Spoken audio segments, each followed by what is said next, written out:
Hi there, Beery here with Positive Principles Training and Wellness, and today is Training Tuesday.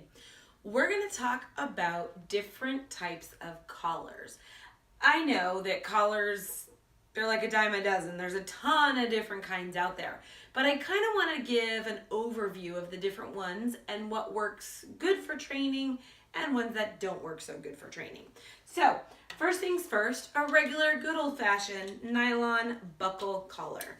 Now, these work great for dogs that wear them every single day. The only dilemma is that the edges of the nylon will actually cut into the coat and leave a collar mark.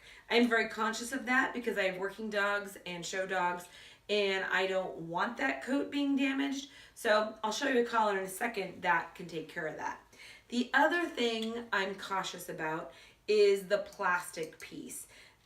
Over time, with dirt and sun exposure, the plastic can get degraded. And if you have a dog that's on a leash and pulls really hard, the plastic can actually fail. So be mindful when you're purchasing a collar such as this, that you're getting one with a heavy duty snap, something that is very robust, especially if you have a big dog.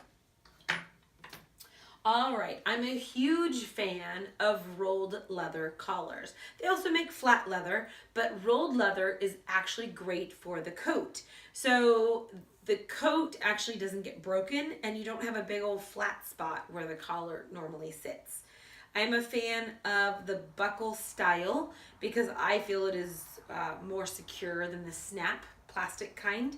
So that is an option. This is what my dogs wear with tags on them here at the house all the time. So a rolled leather collar. If you have working dogs, whether that is nose work or obedience, agility, herding, you name it, I highly recommend having a separate collar than their normal house collars for when they're going to work. This actually helps them because they know they're changing gears, and it's just like us. You know, we're lounging around in our pajamas during the day. We put on our work clothes, we're going to work. It gets us into that frame of mind. Dogs are the same way when it comes to working and having a collar change. So this particular collar is waterproof. It looks like leather, but it's not. And it actually has ID on it, but not a jingly tag.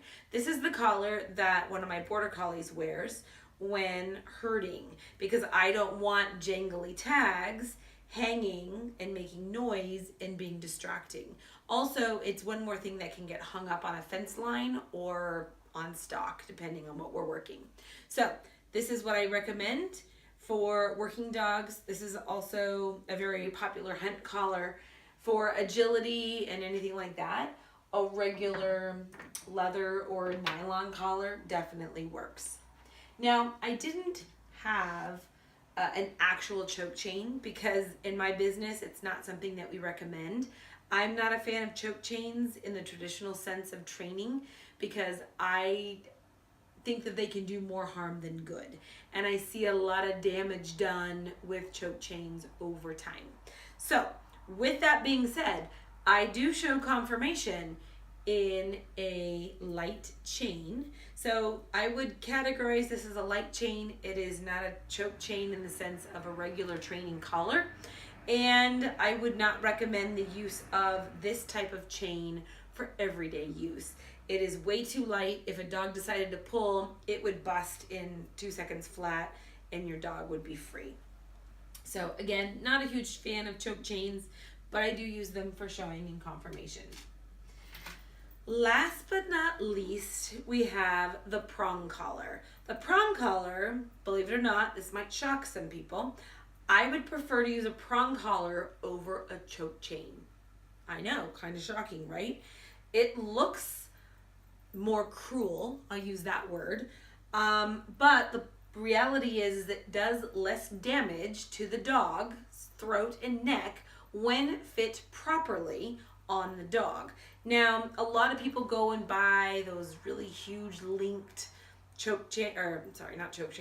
prong collars at the pet store, and these little segments are like 4 times the size or 3 times the size, and then they drape them on the dog's necks. That is not safe. That can actually do a lot of damage, and we do not promote it in that sense. When using a prong collar properly, the chain actually sits on the bottom under the neck, not the prongs. The chain, again, sounds backwards, but this is how you use it properly. It's also imperative that the links are going the direction depending on what side of the dog you're walking on, so that when you pull, it doesn't roll around the dog's neck. The prongs are designed to stay in place. So, again, I would prefer a prong collar on my dog over a choke chain any day. It's just a personal preference.